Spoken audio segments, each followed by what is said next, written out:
Between 1937 and 1939, the small nation of Mongolia was gripped by a wave of terror. The Great Purge, orchestrated by Soviet dictator Joseph Stalin, had reached the vast steppes of Central Asia. Thousands of Mongolians were arrested, tortured, and executed. The Ulaanbaatar Massacre is one of the most forgotten tragedies of the 20th century. The massacre was led by Khorloogiin Choibalsan, the Stalinist leader of Mongolia. Choibalsan was a brutal dictator who ruled Mongolia with an iron fist. He wanted to eliminate all opposition to his rule, and he had the full backing of the Soviet Union.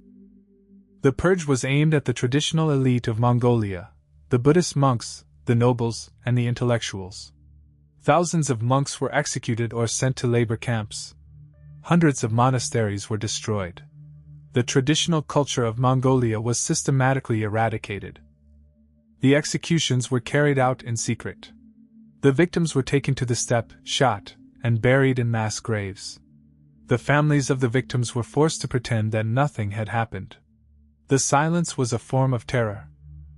The arrested were subjected to brutal interrogations. They were tortured to confess to crimes they had not committed. The confessions were then used to sentence them to death. The whole process was a grotesque farce of justice.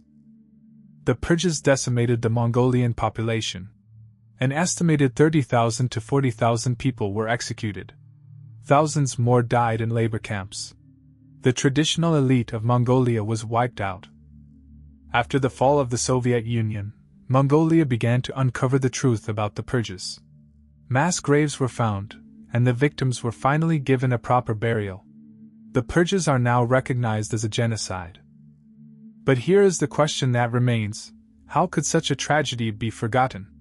The Ulaanbaatar Massacre was a crime against humanity.